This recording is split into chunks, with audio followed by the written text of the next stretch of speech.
Yeah. Like I said, my name's Warren. I grew up here in Louisville, Kentucky. Came from a well-to-do family. There was nothing early on in life that pointed to the path that I was going to take. I was given every opportunity growing up to make something of myself. Um, I was essentially born with a silver spoon in my mouth. Mom and dad gave me everything I wanted growing up. Um, we went on vacation every year. There was nothing, like I said, that pointed to the path that I was going to take. But being an alcoholic long before I ever took a drink or used drugs, those behaviors were showing themselves. Very selfish and self-centered, driven by fear a lot of my life. I was born October 2nd, 1990, and life was great. My father was a chemical engineer. He did that for close to 40 years before he retired. My mother has worked with people with disabilities her whole life, and things were good growing up. We had a beautiful house in the heart of St. Matthews here in Louisville, and I remember life was good. I have a younger brother that was born about 3.5 years after me. And that was probably my first resentment right there, was him being born, because I was no longer the center of attention. I had somebody to compete with now for attention, and I didn't like that.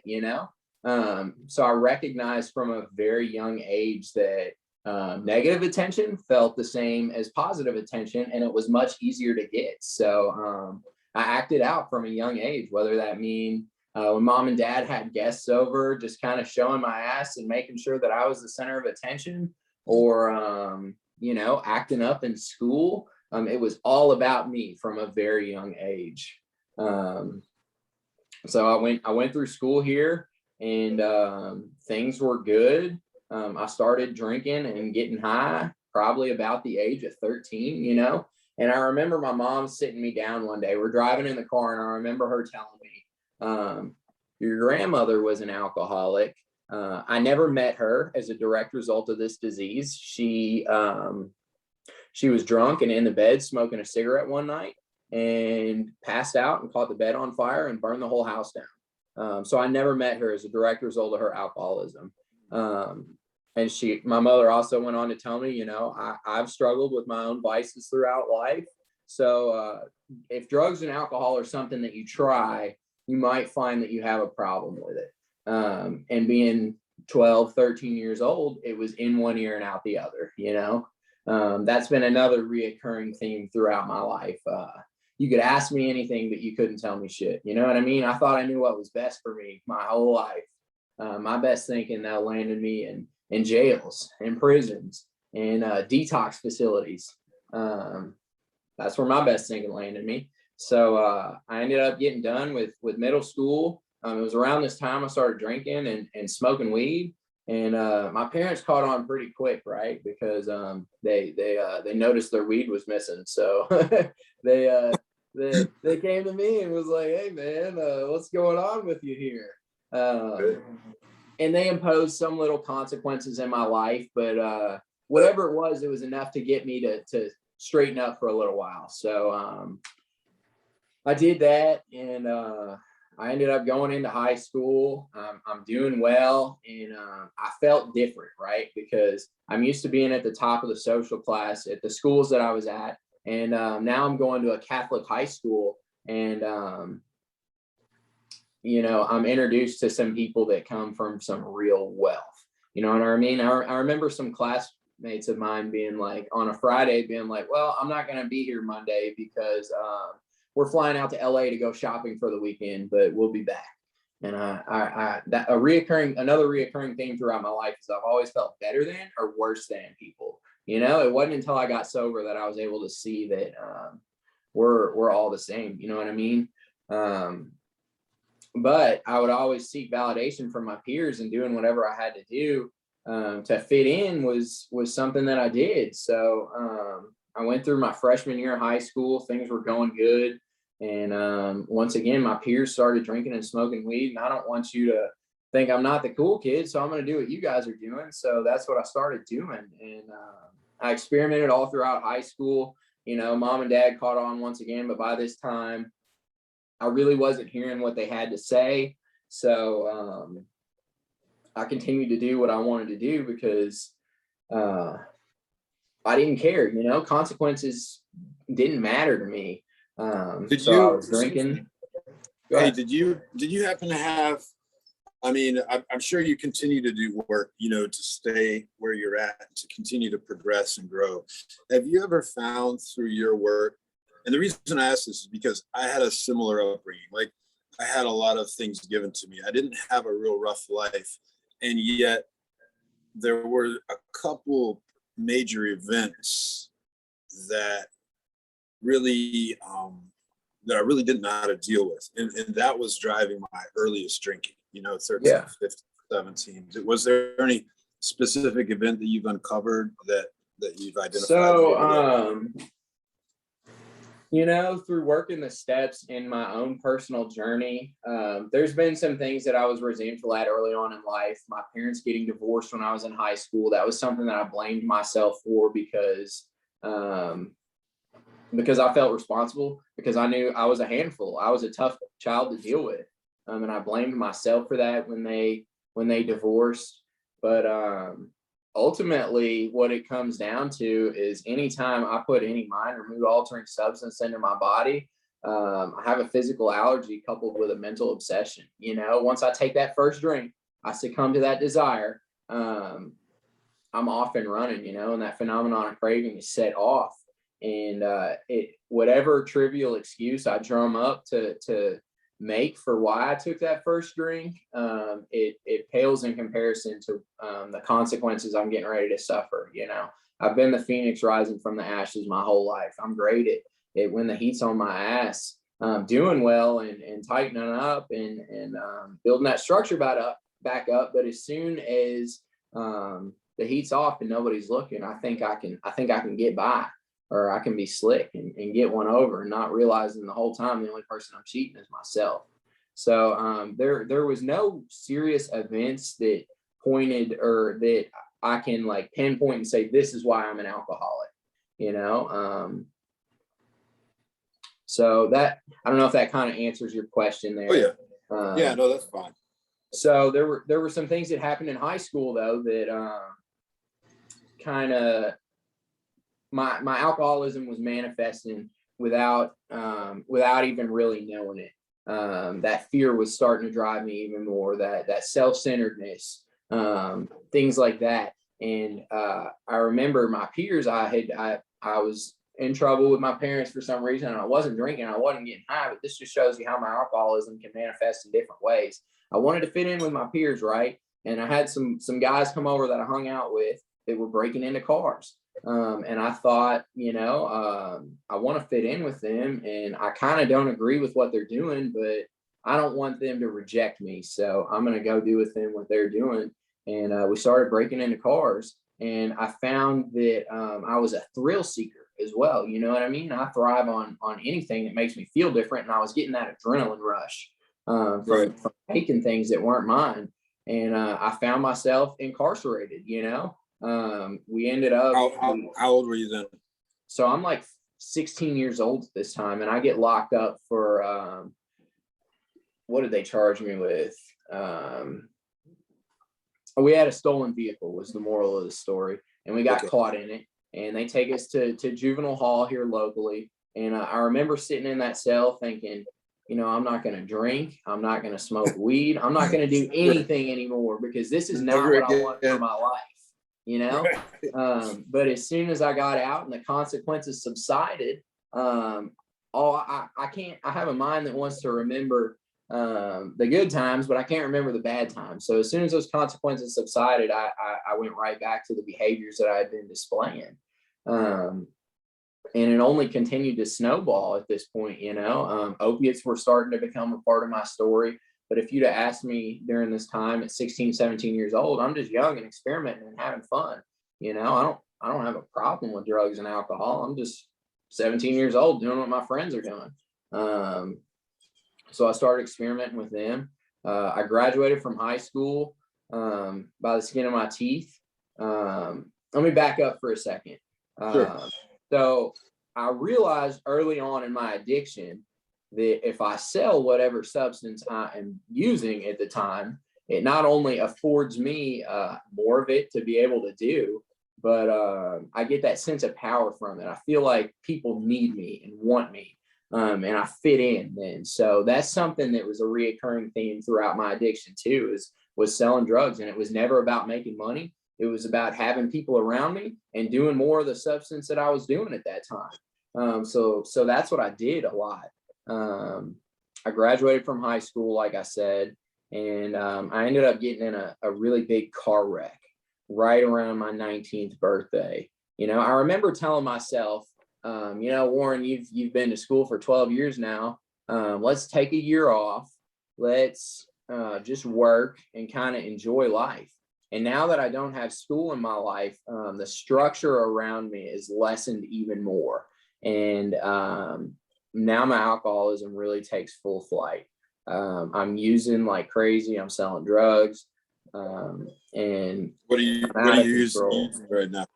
So at this point in my life, I'm using Oxycontin. Those were still a thing. This was around 2009, right before they phased those out. And I was using those on a daily basis. And I remember the job that I had. I was a subcontractor at the time. And I remember thinking to myself, I would use the night before I had to go to work, and I would still be high in the morning. And I would drive to our warehouse and pick up my job supplies for the day. And I would still be blasted from the night before, and I would be nodding out while I was driving. And I remember thinking, man, this isn't going to end well. And, I ended up getting in a big car wreck. I nodded out at the wheel and went off into the grass and flipped my truck 4 times on the expressway. And the first thing, this just kind of shows you how my thinking was at this time. The first thing I thought when the car stopped flipping, I felt my chest and I felt all right. And my first thought wasn't, I almost killed somebody. I could have killed myself. My first thought was, I got dope in the car, and I need to get that before the paramedics arrive and police arrive, because I don't want them to take it from me. That's all I could think about at this point in my life was my next one. I couldn't think any further than that. So the EMS gets there, they cut me out with the jaws of life, and I walk away from this wreck unscathed. Kind of one of those ominous warnings that I failed to heed. You know what I mean? Things are going bad around me, and I can't attribute it to my addiction, to my alcoholism. It was just a fluke accident. I couldn't see that drugs and alcohol played a part. Hey, Warren, that kind of reminds me of the joke where there's a drunk driving his car around a little development, and there's only one tree in the whole development. He crashes into it and wraps his car around the one tree in the whole neighborhood. Gets out of the car, surveys the damage, and goes, "Whoa, I gotta stop driving." Yeah, man, it checks out. Driving's the problem. It wasn't until I got sober this time that all throughout my life, it was never my fault. It was your fault, and this job's fault, and the police's fault for fucking with me. I could never see my part in the thing. It was only through getting sober and working the steps that I was able to realize that the common denominator throughout all this shit in my life was me.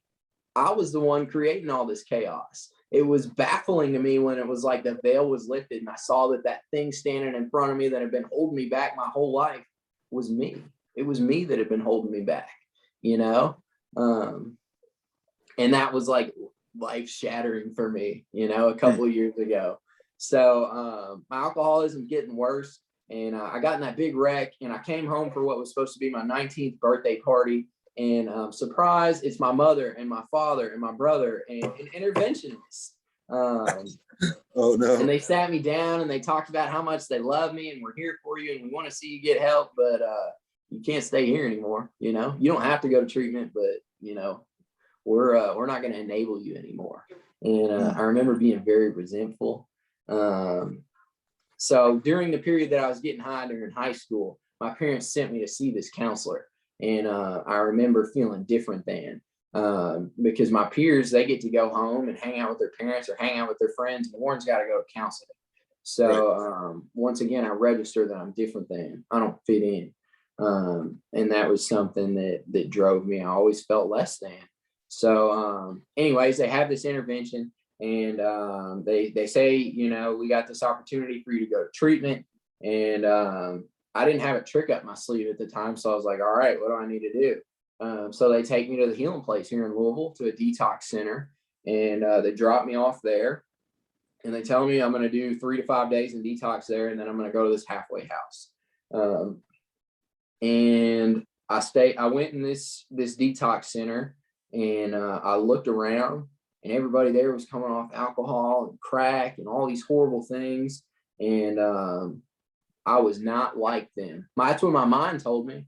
I'm different than you all. Don't you know who I think I am? I come from a well-to-do family. I'm not like y'all. I'm different than. So I stayed there for a couple hours. So I came up with a harebrained idea, and I went and stayed with a buddy of mine until I did that for about a month, until consequences came my way, and we owed somebody a lot of money, and we didn't have it. We had gotten robbed by an individual, and my roommate at the time, he thought it was wise to flee the city and return to where he was from in Richmond, Virginia. Wait a minute. All right, just let me set the table here. So your parents drop you off at rehab.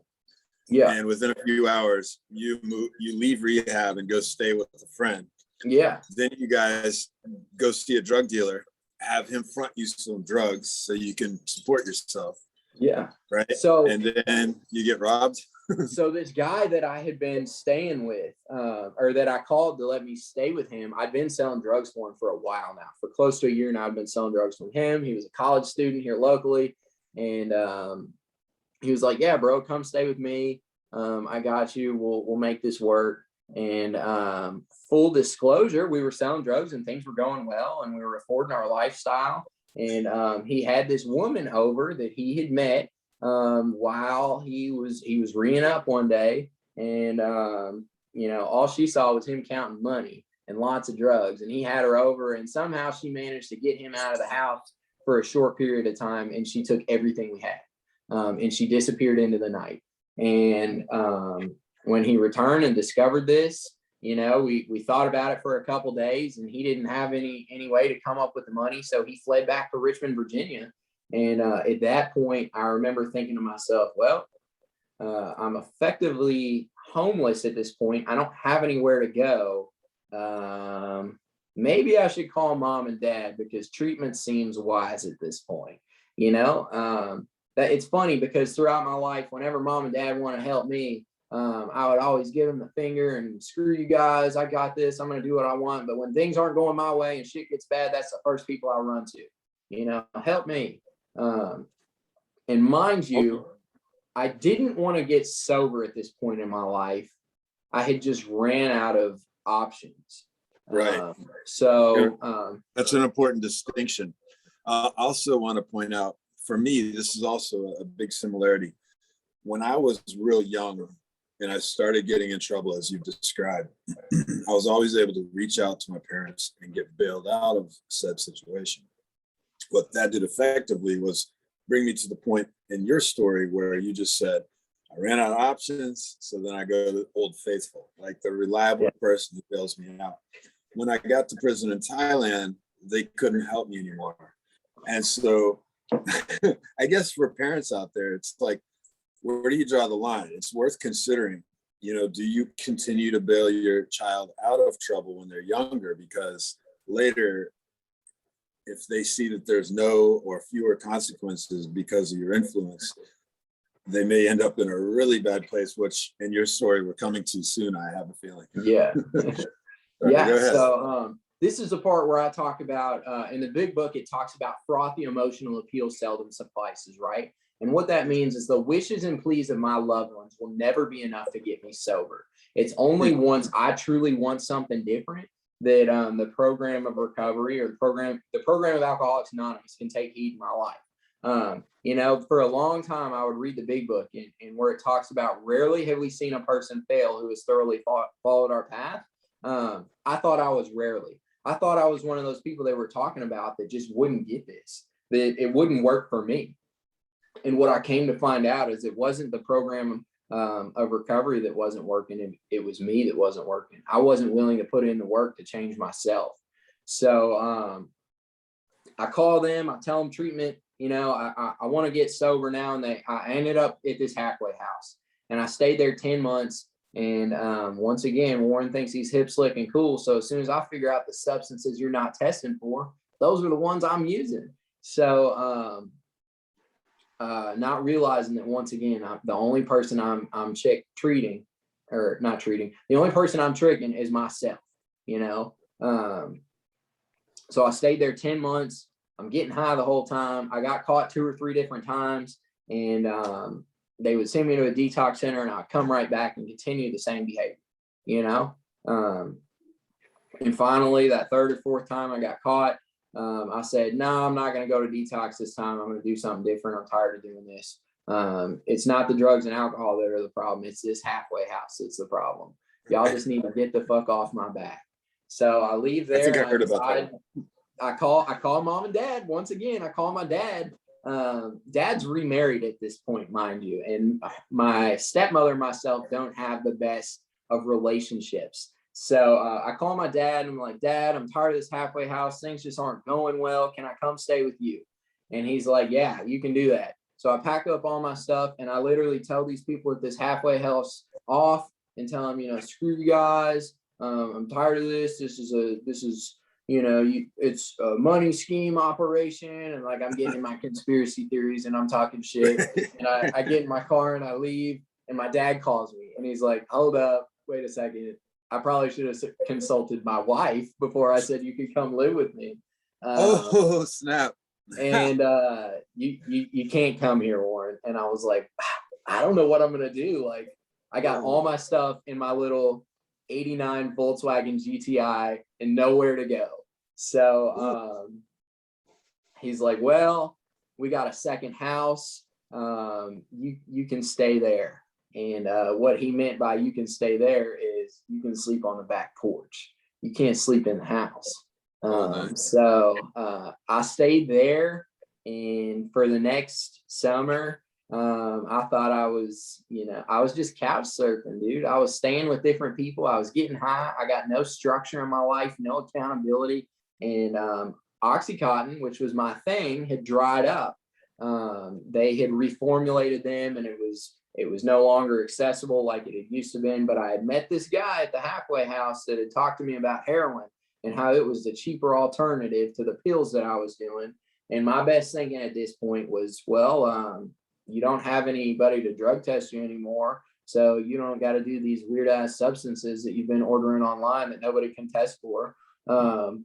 So I hit him up, and I get some heroin, and it's great. It's everything I've been looking for. It's just like the pills I've been doing. I remember throughout my drug using career, like trying different things. And when I found opiates, heroin specifically, when I found that and I did that, it was like, this is what I've been searching for. This is what I've been looking for all these years. And I started doing that regularly. I'm selling drugs to make a little bit of money to get by. I got no bills at the time. So, you know, keep gas in the car and figure out a way to get high. That's all I could think about. So I'm going to music festivals. I'm doing my thing. And, you know, the individual that I'm getting these drugs from, I'm snorting the drugs, and I'm watching him do them intravenously. Right. And I'm doing this much, and he's doing this much, and he looks like he's having a much better time. So, of course, I say, hey, man, show me what that's all about.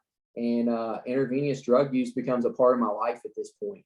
And my life up to now had been on a downward trajectory slowly. But once I started intravenous drug use, it was like a roller coaster. It just went downhill fast. And I remember feeling hopeless. I remember feeling like, you know, there was no way out of this. And I remember I was at a Widespread Panic show at a music festival, and I had some epiphany. I'd been doing hallucinogens, and I had some epiphany that, Warren, you're going to die if you don't change something in your life. So I call Old Faithful once again, mom and dad. and say, hey, I tell them what I've been doing, and I tell them that I need help. And I go to detox once again, and I get into a different halfway house. And it's not this alcohol and the weed and the hallucinogens that's messing my life up. It's the opiates. I couldn't register at this point that any mind or mood altering substance that I put into my body, I become addicted to, and it takes over me. So I get off the opiates and I go to this halfway house, and I'm using drugs still, but I'm not using opiates. So I'm registering success. I get a job, I get a first paycheck, and I bounce out of that halfway house immediately, and I go rent my own apartment. And just like the book talks about, their brief intervals of recovery inevitably followed by a still worse relapse. So I get this apartment, things are going well, I'm making money, I'm paying my bills, people are proud of me because I got my own place, and from the outside, it appears that I'm doing well. And you're not on the porch anymore. I'm not on the porch anymore, man. I'm sleeping inside. And I registered success there. I remember I moved into this place, and I didn't have shit. I had this nice apartment and a mattress on the floor, and like that was it. Yeah. And I slowly but surely, once I regained the trust of my parents, I'm not going to sit here and act like I furnished this place, because I didn't. My mother did, because she wanted better for her son. But I always take advantage of their kindness, so they helped me furnish this place, and things are going well. And I return to what's familiar for me, which is using opiates. I think it's not going to burn me this time. I'm just not going to shoot it, or I'm not going to do it on a daily basis. I'm not going to let it get me the way it did last time, kind of like touching a hot stove and thinking it's going to be different this time. Every fucking time I touch it, it burns me, man. My alcoholism is whipping my ass once again. I'm very dishonest. I'm very fearful. Everything that the book talks about, I can't see how my behaviors are manifesting into the person that I'm becoming. My dishonesty, all these different things. So once again, being the phoenix rising from the ashes, I burn the structure down around me. I sell everything that I have. And this time it's a little bit different though, because once I run out of my stuff to sell, I start selling your stuff. I start stealing from people because I've lost this fairly decent job that I have, but I kept the habit that I had. So I lose everything, and I move out of that apartment. And I remember like it baffles me to think about it today, but I remember thinking, I'm just going to move into my car so that I can afford more drugs. And I'll be all right. I start utilizing homeless shelters at this point because I'm wise to the resources available to me in the area. When it's cold outside, they got a thing called white flag, where essentially once it gets below a certain temperature, they have to let me in to sleep that night. So I can rip and run the streets and do what I got to do to get high. And at night, I got a guaranteed place to stay. During the summer, when it's warm, I'll sleep in my car, or I'll sleep outside, because I couldn't think past that next one. So I'm real deal homeless this time. I'm waking up outside, like under viaducts and things like that, because I'm in and out of jail. That car ends up going away, gets towed or something, and I hadn't been keeping the tags up, and I had no way to get it out. I remember my mother will talk about it to this day. I was panhandling at the time, right? Begging for money, because that's the best that I could come up with.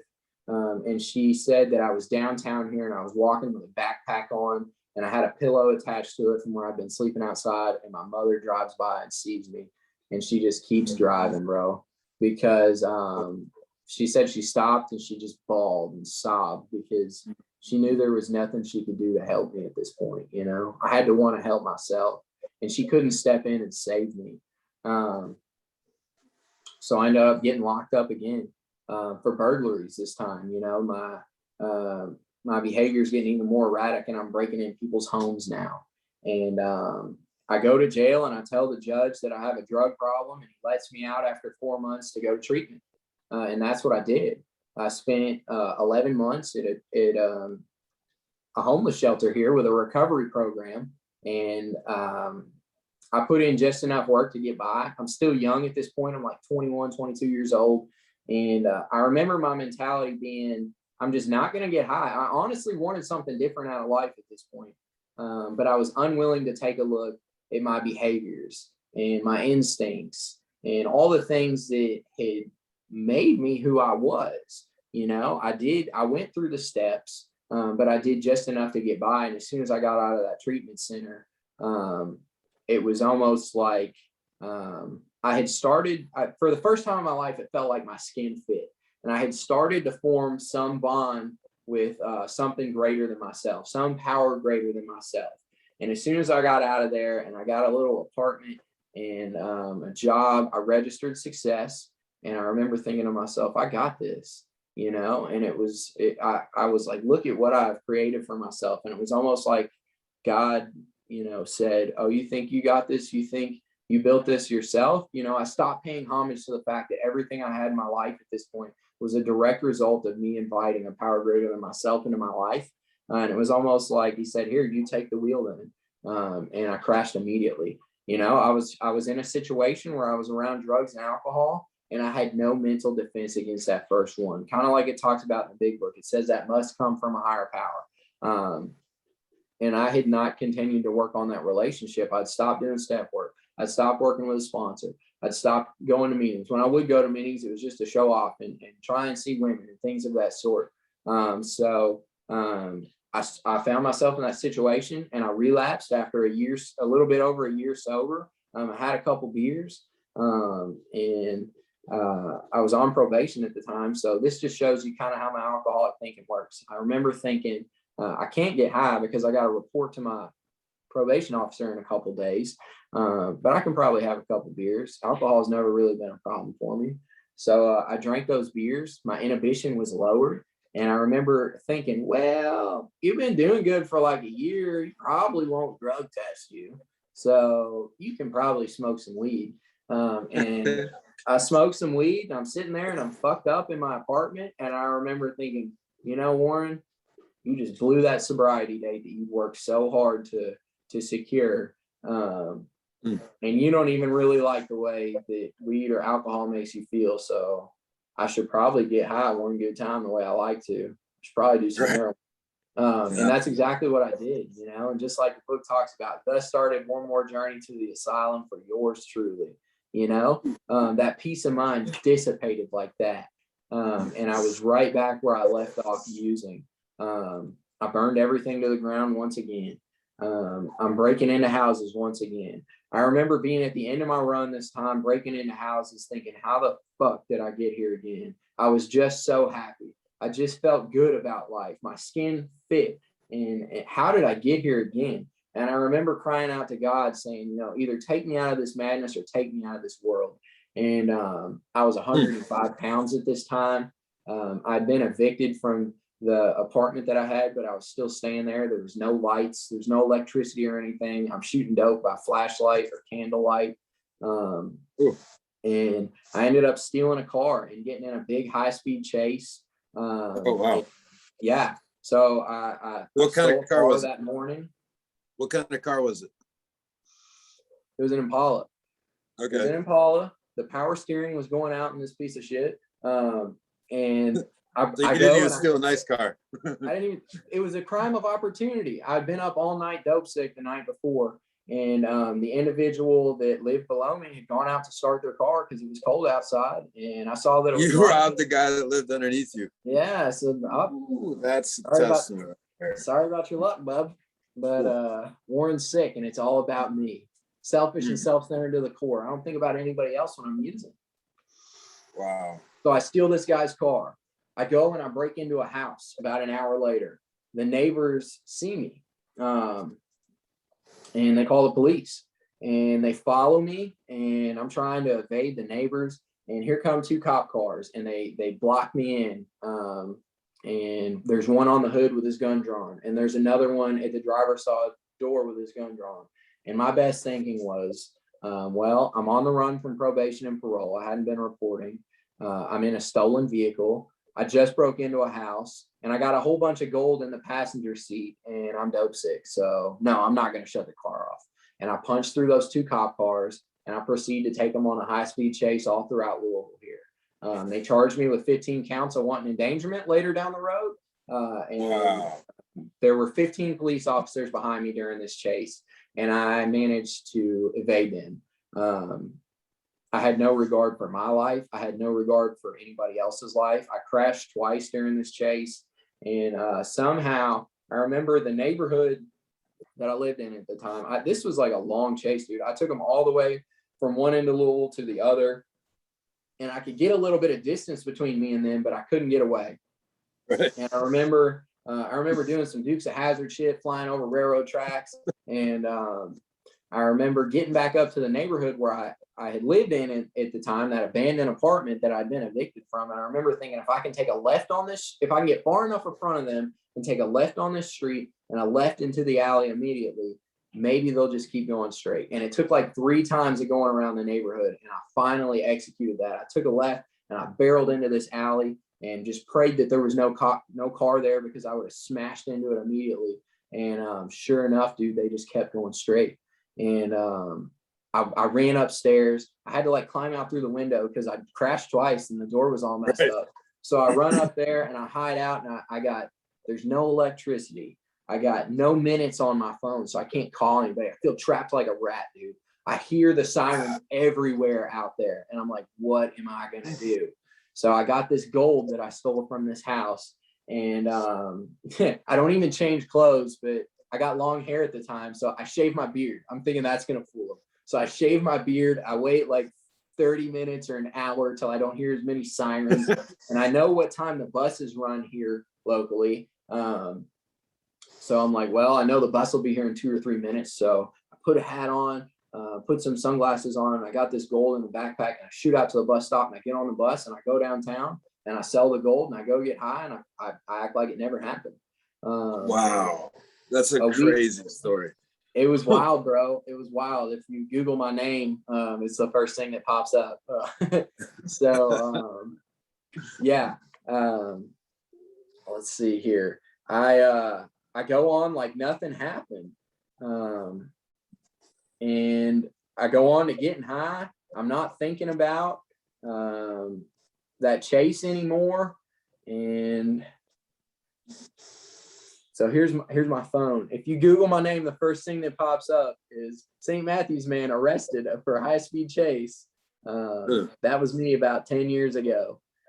That's you. So I'm staying at that apartment again, right? No electricity, feeling real hopeless, crying out to God, saying either take me out of this world or take me out of this madness. And I hear a knock at the door one morning, and I think it's the landlord. And I'm like, damn, man, I'm not supposed to be in here. He's going to chew my ass out.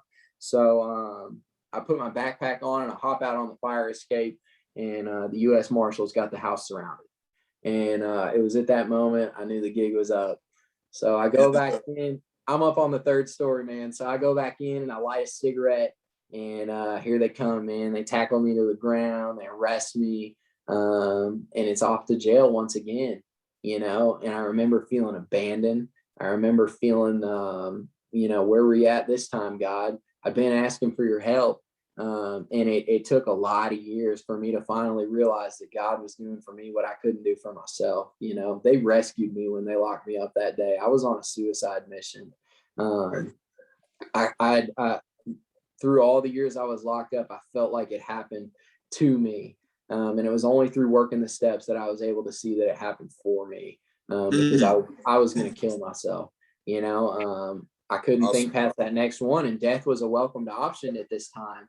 So I remember standing in front of that same judge that had sentenced me before or let me out to go to treatment. I remember telling him, I got a drug problem. And he said, yes, Mr. Englert, I know you got a drug problem, but you also have a burglary problem. So we're going to deal with that first. And he gave me 12 years and sent me down to prison. And that's where I would remain the next 5.5 years of my life. It sucked at first. This just shows you, man, I can't even successfully use drugs in prison.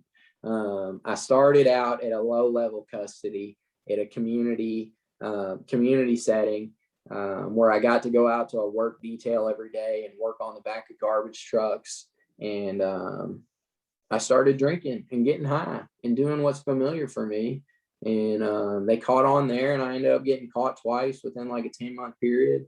And they said they got tired of messing with me, so they gave me some write-ups, and they shipped me to real prison, maximum security prison. I ended up going to North Point Training Center here, where I would spend the next 4 years of my life.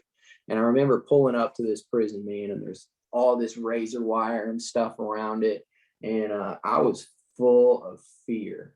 And I remember getting in there and getting to the wing that I was on and sitting there in my cell thinking, you know, Warren, you might have been wrong about a few things. So I spent the last 4 years at this maximum security prison, getting high the whole time, dude, doing what's familiar for me, blotting out the real world, because I missed my family. I questioned whether God was real during this time. And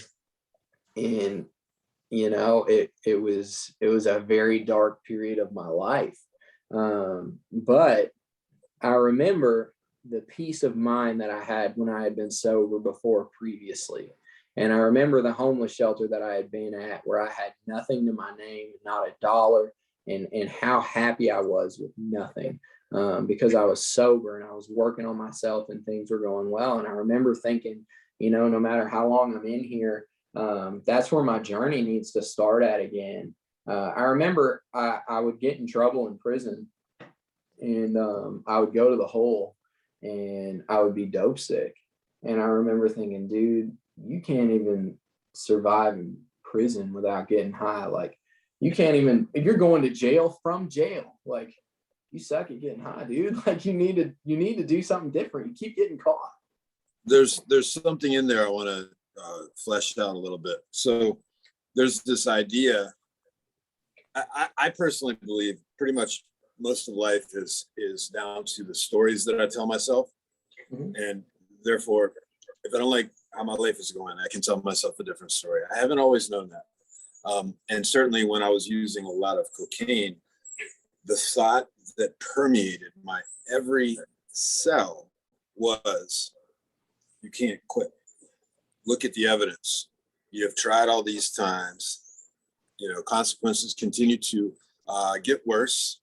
You can't quit. That story was so deeply embedded in me. I didn't think I'd ever have any recovery. I just thought there was no hope. And I'd love to dive into how you were able to change that story for your own life. All right. So towards the end of being locked up, I had a 5-year sentence and a 7-year sentence ran wild for a total of 12 years. They gave me 5 years for the first burglaries and 7 for the second set of charges that I caught. And early on in my incarceration, they had given me shock probation on the 5. So I was effectively just serving on the 7. It took me 65 months to kill that out. And my timesheet was messed up, so it still showed me serving on both sentences. And I had to get a lawyer to help me fix this. So I knew that I was served out on the 7, and that I should be out, but I didn't know when I was getting out, because I was being met with they weren't trying to let me out, and I was being met with resistance. So it was one of those situations where my mom was helping me mediate through this public defender I had. And they called me down there one day. I remember it was a Friday, right? And there was like this little computer where you could email your family. That's all you could do is email it and check your timesheet. And I checked it on a Friday, and I see they had fixed my timesheet. And it said that I had like no time remaining. Well, this was like late in the afternoon. And I was like, I'm supposed to be getting out. But I knew the weekend was coming up, and like everybody had left for the day. So I was like, I might actually get out of here on Monday. Monday comes, I'm not really hearing anything.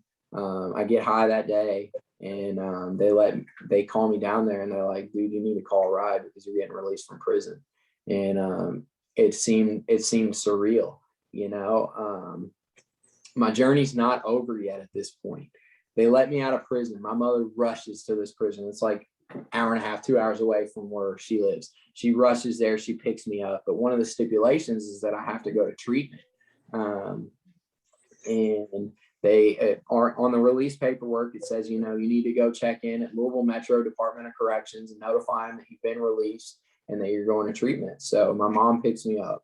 I stop and get some cigarettes and a Red Bull, and we get some food, and we both cry and hug each other, and we drive to the jail so that I can check in and tell them that I'm going to treatment. And I get to the jail and they lock me up.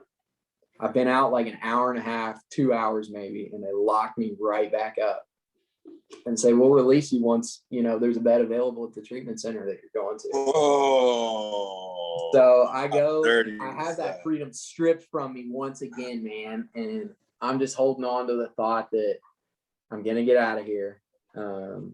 It's crazy because I've been locked up a little over 5 years at this point. And I want to go back to this homeless shelter I had been at that I knew has such a high success rate. And they don't let me go there. They send me to some DOC sanctioned place. And it's filled with drugs. It's filled with people doing the wrong thing. And it took me, I started using there because I want to fit into my environment, and I wanted something different, but I didn't have the coping skills or the program, the 12 steps in my life at this point to be able to say no. So I spend 3 months there climbing through red tape and finally get out. And the day that I get out of my sobriety date's May 26, 2019. That's the day before I was released. And the 27th, I was released. So the 26th, the only reason I didn't get high is because I didn't have a scheme up my sleeve that day to get high. So I get out the 27th, and I still got my prison stuff on. I go to this treatment center that I'd been to before previously and say, I'm here to do the program. And they're like, where are you coming from? Are you detoxing? I was like, no, I'm not really detoxing. I just got out of prison. I've been locked up 5.5 years. And they're like, okay, cool. So I ended up staying in the overnight shelter there for 2 or 3 nights, waiting for a bed to become available. And I got into the program. And it's one of those things where I thought to myself, all right, Warren, you got another chance at life. So the way that I kept up with, let me backtrack for 2 seconds.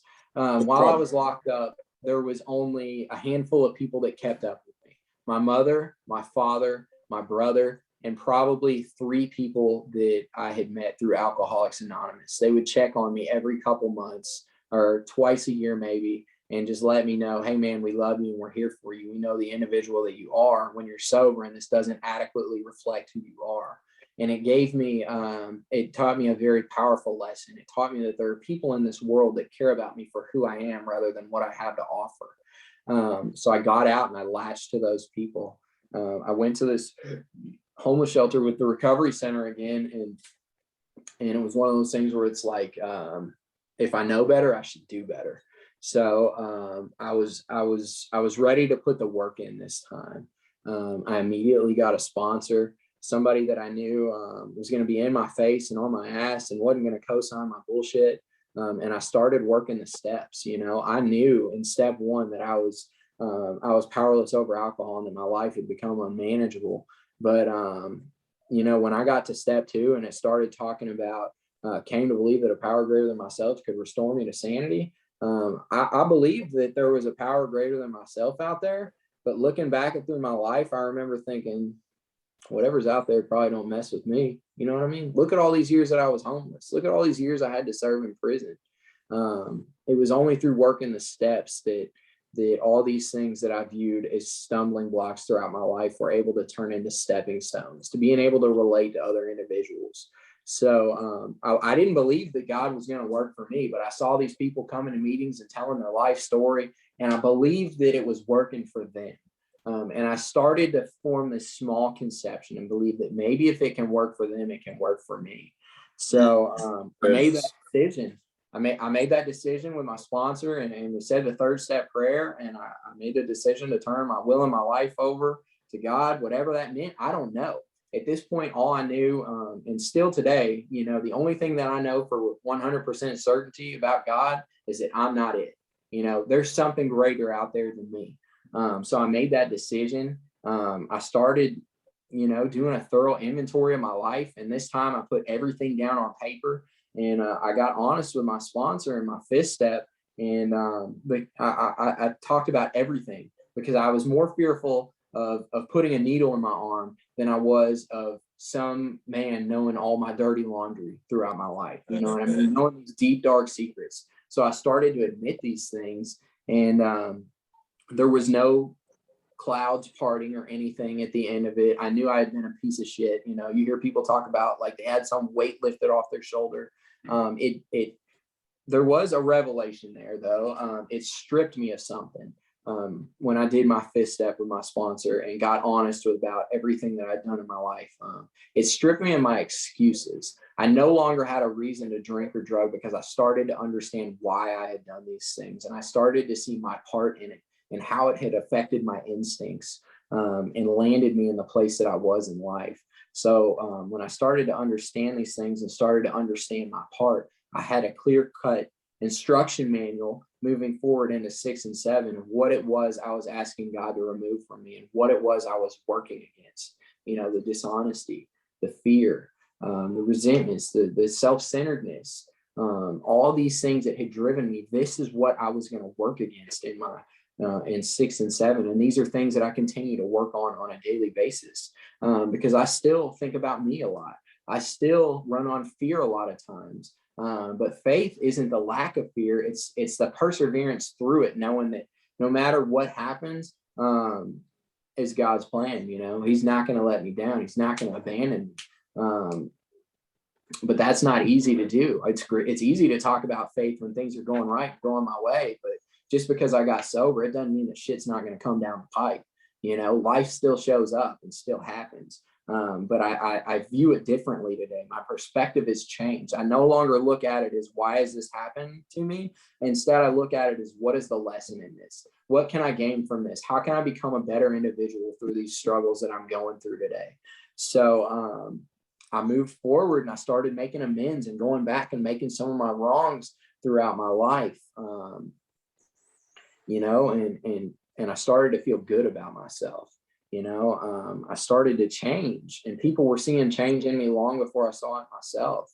I continue on a daily basis to take a personal inventory. I continue to work on my relationship with God every single day. The first thing I do this morning when I woke up, before I got out of my bed, I got a little app on my phone, and I read On Awakening. We think about the 24 hours ahead. I read that every day, and I say that third step and that 7-step prayer. And I ask God to help keep me sober today, because if I don't do that, I'll go throughout the day and I'll think all about me and my little plans and designs. So the first thing I do in the day is try and get outside of self. It talks about in the book, a drastic rearrangement of ideas, and talking about the spiritual awakening there. I used to wake up and think, who do I got to steal from today? Who do I got to harm today to get my next one? I wake up today and I think about, who am I going to help today? If that isn't a drastic shift of mind, I don't know what is. I wake up and I feel good. I have peace of mind today. You know what I mean? I'm happy. I don't wake up sick every single day thinking because for the last close to 10 years of my drug use, it wasn't, I want to get high today. It's, I don't want to be sick.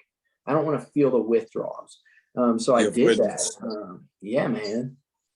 So that 12 step, man, I try and help somebody each and every single day, and carry this message of the message is hope. The message is that we can change, and that recovery is possible if you are willing to put the work in. I completed that program that I was at the homeless shelter, and I knew that I needed structure in my life still. So I left there and I went to a halfway house for a couple months where I could be around like-minded individuals and continue to gather my bearings while slowly getting some normalcy back to my life. I started working a job. I started saving money, and I continued going to meetings. That first day that I got to that halfway house, right? I remember laying in my bed that night, and I was scared. Because the structure has dissipated some, And I was looking back in my past, like, all right, Warren, this is usually where you mess up. What's going to be different this time? So I prayed. I got up the next morning and I prayed again. That night I prayed and thanked God for keeping me sober that day. I got up the next morning and I read the readings that I was talking about and I asked God to help keep me sober. I went to a meeting. I went to work, and I kept doing the things that I had been taught. I had found that there was nothing that I missed in the 12 steps previously. I had just stopped putting the work in. All we have is a daily reprieve contingent on the maintenance of our spiritual condition. If I don't continue to put this work in on a daily basis, that person that I used to be will return, because it is still there. It still lies dormant in me. I know today that I'm going to die an alcoholic, but the difference is I know that I don't have to die from it. We have a program of action to keep that person at bay, so that I don't have to be that person. I stayed at that halfway house a couple months. I moved out of there. And got a condo here in Louisville. And I started managing that halfway house and holding those guys accountable, and watched it come full circle. That's cool, man. And so while I was managing that halfway house, right, let me back up. While I was at the halfway house, I was working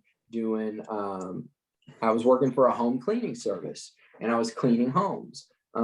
And these are like very nice homes, $1.5 million homes. Some of them were huge. I remember this one house I cleaned had like 9 bathrooms. It was ridiculous. But they promoted me, and I was a supervisor. And I remember sitting at this house, that one house I was talking about in specific, 9 bathrooms, $1.5 million home. I'm sitting in their driveway, and I'm just kind of reflecting, and I'm thinking, I got like 7 burglary convictions on my record. There's absolutely no reason why I should be trusted to ensure that everything within this house is going to remain. On paper, I shouldn't be trusted to be the supervisor of this job, but it was like God saying, you think you got limitations, you think there's things you can't do. You just keep doing my work and I'll take care of you. Just trust in me. It was a very powerful revelation for me, because there's no logical reason why I should have had that job. Anybody that had looked at my record would have said, hell no, we're not letting him in our house to clean this. Right. Yeah. He's not going to be the guy that we're going to anybody else point man. Right. So anyways, I ended up leaving that job and doing something different, but that was a very powerful lesson for me. I'm managing the halfway houses at this time, and I have a friend that works for Landmark Recovery here locally. She was a patient advocate at the time, and she was calling me trying to place guys at the halfway house that I was running. At this time, I'm subcontracting doing flooring, and I'm really not liking it. I'm coming home every night and my body hurts. I wake up the next morning, it feels like I got beat up. And I remember, laying in my bed praying, all right, God, show me what you want me to do. Show me what the next step is. And something just clicked in my mind. Call that individual that's been reaching out, trying to place guys at that halfway house. See if they have a job for you at that treatment center she works at. And that's exactly what I did. I reached out to them. I went in, I submitted my resume, and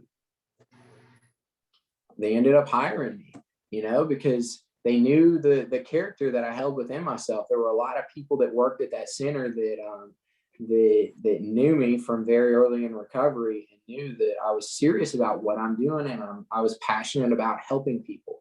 So they ended up hiring me. I've been there almost 1.5 years now, and I'm happy with my life today. I have peace of mind. The job, I just took a new position within the company, and I work intake there, where so for the first, up until like a month ago, I was working on the floor, working with guys on a daily basis, sharing my experience, strength, and hope with them, and helping them get sponsors and helping them with their daily routines, and just showing them that recovery is possible. And God kind of lined things up for me to take this new position, and now I catch them as soon as they're ready to come in. And I catch them when they're broken, and let them know that, hey man, if I can get sober, anybody can. And I work with them right from admissions. you know, I'm doing things in my life today that I didn't think was possible. I graduated from that high school. I talked about that Catholic high school 12 years ago. And due to my poor youthful attitude and the vices that were a part of my life and my fear of failure, I never returned to school. I allowed those things to impede me from getting a higher level of education. Last week, I went and signed up for classes to start on my business degree. You know what I mean? Things that I didn't think I could do, you know, but through hard work and perseverance, it's life's continuing to change today. Even a little over 2 years later, it just keeps getting better and better and better. And it's wild, man. I've traveled all over the US in the past year, you know. So my brother, he lives out in Beverly Hills, and I was out there like a month and a half ago, right? And I got these designer Gucci shades on and this designer chain, and we're taking pictures in front of the Beverly Hills sign. And I'm sitting there and I'm just kind of reflecting on my life and thinking, you know, 2 years ago, I was in a fucking homeless shelter. And here I am out in Beverly Hills, posted up, like living my best life. Like, if that doesn't show you that the program of recovery works, I don't know what does, you know. And it was another funny thing, right? Because I got this designer stuff on or whatever, and I looked down and everything else that I got on, my shirt, my pants, my shoes, I had gotten them out of the clothing closet at this homeless shelter I used to live at.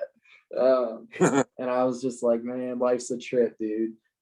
It was cool, man. It was a surreal experience. And I know that God works in my life today, and it's only because I continue to work for him and continue to put one foot in front of the other and continue to help people on a daily basis. But my life's amazing today. I couldn't ask for anything more. Wow, what a story, man. Warren, thank you so much for sharing all that. And I loved how you answered my question, because like I said earlier, you know, there's definitely going to be people who are listening to this going, you know, I've got this shopping thing, or I've got this eating thing, or whatever, this thing that I keep doing compulsively to feel better about myself. And if we kind of unpack that, you know, I think there's a lot of value in saying, well, why do I feel bad about myself? And what am I so afraid of to feel here that I need to go do whatever eating to cover up? And I think just sitting in that space and allowing yourself to become uncomfortable and to not run from it. I think there's a lot of healing that can be done just by kind of pulling those feelings apart. And it's going to be very helpful to do it with a sponsor. If you're not part of 12 Steps, you know, there's plenty of resources out there. I think paid therapies can be effective. For sure. I do, though. I was like people always say, do you recommend a therapist? I'm like, yeah, but don't sit there and talk about your past the whole time, because unless you want to stay there, right? Yeah. But man, what a journey. So go ahead. It's a beautiful process to watch suffering turn into grace, and being able to use all those weaknesses throughout my life as an asset today to help people. That being said, you kind of hit it on the head. AA is not a fix-all for everything. You know, it says right there in the book, we might need to seek outside help for some of these issues that we struggle with. And I'm in the process myself of getting a therapist to kind of talk about some different things that have happened in my life. Yes, I talked about them with a sponsor, but you know, sometimes we need outside help to process these things. That's a really good point. And hear this too. I hope, I mean, if you disagree with me on this, I'd be happy to debate it with you. But I think for a lot of people, it is inappropriate or ineffective. And if that's the case, don't give up. It's not the only thing that's out there. I also feel like a lot of people, myself included, go in there because, let's say, a judge sent me there. So I'm like, all right, this authority figure told me this is the solution. So when it doesn't work for me, I get frustrated. And that kind of feeds the whole I can't mentality. However, keep in mind, if you do find relief or seek relief in the 12-step program, remember the selfishness characterized in Warren's early story often characterizes the other participants of said 12-step program. So you may end up with a sponsor who also struggles with selfishness. And that was my case. I couldn't find anybody who was able to sit there and hear me all the way out. You know, there's a lot of sit down and shut up and listen to what we have to say. We're going to brainwash you. And I do feel like a lot of the best healing for me personally came after I was able to fully express myself and just be able to get all of my thoughts out there. Some of them sound ridiculous when I say them, especially when it relates to fear. But once those things are out there, the light can get to them, healing can occur. And Warren, you're a great example of that. I love how you've truly embraced the philosophy of giving your life to God, and the career path you're on. Congratulations on the promotion, the new title, by the way. Thank you. But man, that's so exciting. And I'm so glad you reached out to me, because hearing your story and being able to share this for other people who feel like, you know, there's no solution for them. I hope you were able to hear Warren talk about the hopelessness of his situation. I personally never used intravenous drugs. I do feel like that is possibly the hardest thing to get over. Don't need to try it to know that. But man, you're a miracle, and it's an honor. Yeah, man. Well, I appreciate it. I appreciate you having me out, man. I'm just super, super grateful, you know. It was one of those things where I watched your episode, and at the very end, you talked about how you advocate for recovery. And I was like, that's pretty dope, you know, and we got a pretty similar story. So I did a little research online, and I found your podcast, and I emailed you fully not expecting to hear anything back. And then you emailed me the next day, and it was really cool, man. Awesome. Yeah. I mean, it's, you know, the world is your oyster now, my friend. Anything's possible. For sure. I see that on a daily basis. And it's such a joy to watch the light come on in people's eyes working in this field that I work in. The flip side of that, though, is that I watch a lot of people sit in these chairs and have a chance to change their life, and they go back out and they don't make it back. So my hope for anybody watching this is that if you're struggling, you reach out. I hope that your bottom is higher than your grave, because we bury a lot of young people. We bury a lot of people, period. You know, this is a simple program designed for complicated people. And it is not easy. I understand that. I have, you know, in my past, if you'd have asked me, about my relapse, I'd have said relapse is a part of recovery. And what I find today is that, you know, it's the exact opposite. Relapse is the complete lack of recovery in my life. And it's the lack of me doing the things that I was taught on a daily basis to maintain my spiritual condition. So the message is hope, man. You can do it. If you're watching this and you're struggling, reach out. We're here for you. Yeah.